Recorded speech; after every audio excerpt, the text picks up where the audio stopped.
Ça, c'est une erreur fondamentale que font les filles trop gentilles. Écoute ça. Est-ce que ça t'est déjà arrivé de rencontrer un homme qui te plaît énormément? Tellement que, waouh, c'est un feu d'artifice là-haut. Tu es dans une espèce de tempête émotionnelle qui fait que tu te répètes toutes les phrases que vous vous échangez, etc. Tu sais pas trop ce qu'il pense, tu aimerais bien le savoir. Parce que toi, ce que tu ressens, c'est fou, c'est fort, ça bouillonne. Waouh, tu as envie de l'exprimer et très vite, on va tomber dans ces pièges. Alors, ces pièges, c'est quoi? Et l'erreur numéro 1, eh bien, ça va être d'être romantique. Waouh, pourquoi? Eh bien, tout simplement parce que cette personne va ressentir en fait cette obsession que tu as pour lui. Ça va se ressentir parce que tu vas en parler à tout le monde, tu vas en parler à tes amis, tu vas en parler à ta famille, tu vas en parler à tes enfants. On a envie que ça sorte, on a besoin que ça sorte.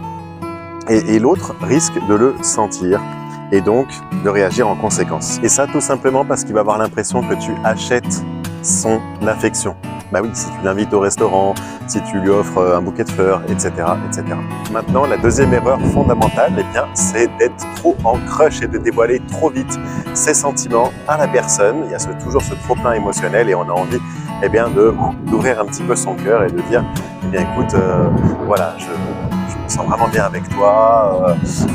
Je crois que, voilà, je sais pas si on peut appeler ça de l'amour, mais je me sens vraiment bien. Le problème, c'est qu'en faisant ça, tu grilles tes cartes beaucoup trop tôt. Tu viens casser tout le jeu de séduction avec ce challenge du coup qui manque parce que l'autre va te considérer comme acquise. Alors soit il va paniquer, soit il va se dire ok, c'est dans la poche. Le truc, c'est que c'est pas du tout ce que cette personne est en train de se poser comme question. Elle veut pas savoir si tu es à fond sur lui ou sur elle. Cette personne, elle est simplement en train de se demander si ça va être du sérieux ou pas. Donc voilà, si tu déballes tout sur la table, automatiquement, ça devient tout de suite beaucoup moins attirant. Et enfin, la troisième erreur, ça va être de te montrer trop disponible. Et oui, forcément, tu es en kiff total sur cette personne. Et donc, tu n'as pas envie qu'elle t'échappe. Tu n'as pas envie qu'il y ait quelqu'un qui vienne te la voler, entre guillemets, ou te le voler.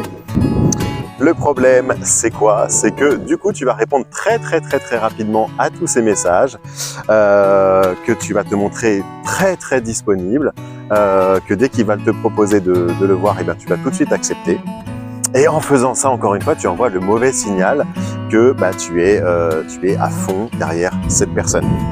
Qu'est-ce que l'autre va ressentir en fait derrière tout ça? Il va ressentir que tu es désespéré. Voilà ces 3 erreurs fondamentales. Alors si tu en fais une, c'est déjà compliqué, mais si tu fais les 3, ça risque vraiment de se compliquer. Bon courage.